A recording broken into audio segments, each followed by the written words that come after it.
not know where they came from, do not know why they are there, and do not know where they are going. For them it's simply a vacation. They are outward bound. And in the Ship of the Doctrine, and many of the old prints of it, the old man sitting on the back deck with a fishing pole fishing across the river. This is a kind of a quaint whimsy, but it is more than it seems to be, because this ship, which carries us across, may be regarded as faith, it may be regarded as hope, but it is something that we have to experience as transition. It is the process of moving from this world to the next. Sometimes it's in sleep, sometimes it's in waking. Sometimes there is a clear memory of parting, others there is not any memory. Some wake up long afterwards. But this is the ship, or the symbol, that carries the life from this world to the next, and it is the body of energy fields, the ethers, which forms the vehicle for the transmission of the consciousness from this world to the next. When the physical body is gone, the etheric body takes over, and that is the ship of the doctrine. It is that which carries us to another port, but cannot go with us beyond that point. Also in the Amida system, we have the way of attaining a certain meditational life. The Amidist has a kind of a mantra, Namu Amida Butsu, which means adoration to the Buddha Amida. This is something that is a song that devotees may sing as they walk along the road, or particularly monks making a pilgrimage to a shrine or something of that nature. But these words stand for something. They stand for a continuing attitude. They stand for the fact that the heart itself sings. And this is quite important to their philosophy. It is the singing of the heart in themselves.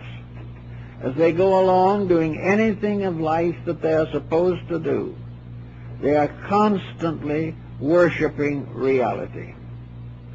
Nothing that they do is trivial. Nothing that is done without a full spirit of insight and a full dedication. Wherever the person goes, whatever job he performs, if he cashes a check or puts a new sole on a shoe, as he proceeds, he recites the words, adoration to the Amida Buddha. In other words, all these things, everything that is done, is an offering. It is an offering of the human soul to that which is its own source and salvation. I remember in the late 60s, when I went over to Japan on one of my earlier trips, I noticed in the taxi cab, the driver had a little sacred painting, little sacred picture, a little ofuda, as it is called, a picture of Amida. And it was in his cab. So I talked to him a little while, and I asked him, I said, is this a charm? Is this something that you carry as a relic, or as like a holy medallion or something of that kind? He said, well, I guess maybe it is. I said, do you believe that it has power to protect you? He said, no. I do not believe it has the power to protect me. But I believe it will remind me not to do the thing for which I would need protection. He said, I drive my cab every day as though Buddha was riding with me. The other. This is the another. He said, if I drive always as though Buddha is driving with me, I will be careful. I will drive honorably, and when the time comes to pay the bill, I won't cheat.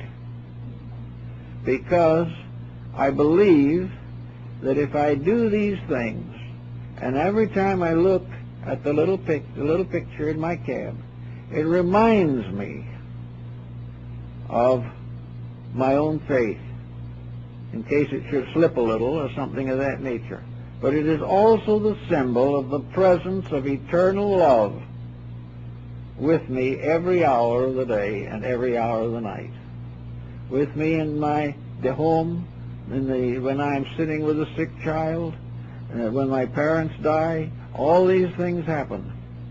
All these things have to be within the love of Amida. And in this great faith and hope love is the secret, probably, of this faith, and why it has developed such a large following. Now, some will say that this is inconsistent with Buddhism. The true, real Buddhism is a kind of an ascetic philosophy. Many have said that Buddha was an atheist. He was not an atheist. And he says very frankly himself, I am not an atheist. Others feel that he's very mysterious and has all kinds of magical abracadabra in connection with his worship, as it has appeared in the tantric philosophies of India and Tibet. This is not the simple Buddhism of Gautama. The real answer to the situation seems to be that Buddhism is simply a basic concept of universal integrity. That the universe is a conscious, honorable thing. That the universe is too honest to ever break its own law, and too enlightened to ever make a law that isn't good. That all the laws that flow out of the darkness of space are laws of love. That they come from the great heart of life. And the great heart of life is the infinite, ultimate spiritual sun, the energy of which sustains the galaxies and sustains all the clusters of stars and world systems as far as imagination can go. Borrowing from the Hindus long ago, Buddhism realized that this was not the only solar system, that we were not the only planet, that we were not a unique creature or being in space, and certainly we were not exiles. In the great Lotus Sutra, in which Gautama preaches to his disciples, at the moment of the revelation of the sutra, the beings, the Buddhas, the great ones, from myriads of suns, rulers and guides and teachers of ultimate billions of habitable, existable spheres in space, all attended. It was a symbolic statement of the fact that Buddhism taught that every star was part of the great cosmic plan of infinite radiant love. It wasn't a question as to whether the star or the planet was inhabited by mortals. The planet or the star itself was love, itself in its own nature, fulfilling some part of the universal destiny. That not a thing exists, but it has use, and in proper use is fulfilling the vow of its own renunciation. For the stars, like man, must swear that they will not enter the eternal paradise, the great ultimate of things, until all that they control or dominate or regulate can go in with them. With the motion of space, everything must move together. In the Amida system, the final parinirvana, the end of mortal existence, is reserved for those who have solved all problems and in whose nature and life karma has ceased. Now, there are a great many people who don't like karma. They take it very personally.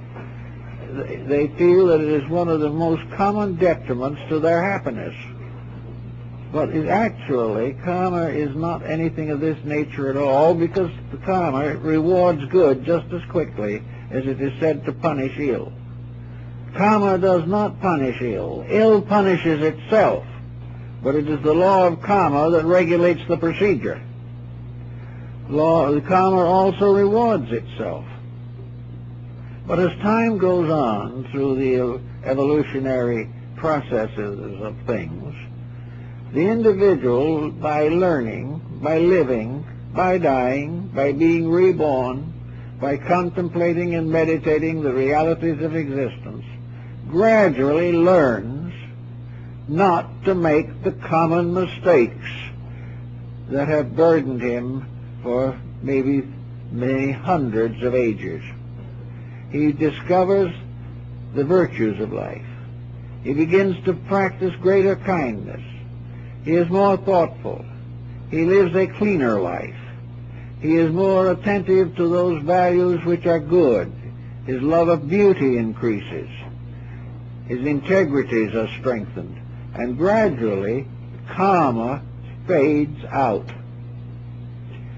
When the debt is paid, it's finished. The only reason why karma hangs on is because we have too many unfinished debts. But when we finally meet them, then the karmic responsibility fades out little by little. And according to Buddhism, it is karma that brings us back. It is karma that causes incarnation. When we're perfect, we don't live here. Many people have noticed the comparative lack of perfection. As soon as we have achieved freedom from our own mistakes, when we no longer compound the felonies of ourselves, then karma ceases, and the individual gradually retires from objectivity as we know it to the higher realms of nature.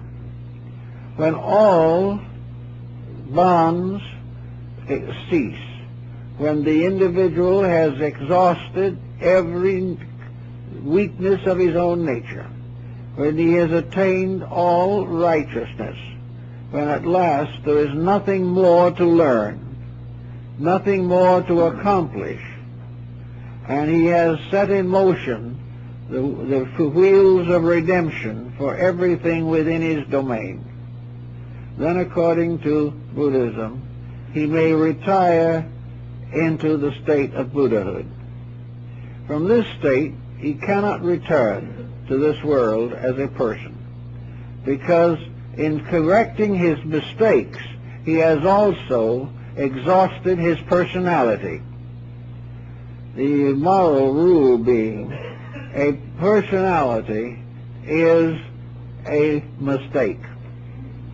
It is a compound of errors. It is a structure composed of things that are not being done well. In other words, a personality is a monument of weaknesses, imperfections, delinquencies, or those vacuums caused by ignorance and thoughtlessness and self-centeredness. Therefore, the personality cannot attain perfection, because perfection is the final release from it. We will never have a perfect personality, because there's no place in space to put it. But when we exhaust the personality, then we reach the point finally where we can no longer come back, because the mistake that would draw us back no longer exists. When this state happens, the bodhisattvas, according to the Mahayana school, leave one mistake. They purposely leave one shortcoming so that they can come back and serve. After this one shortcoming is finally met and paid for, then they cannot return.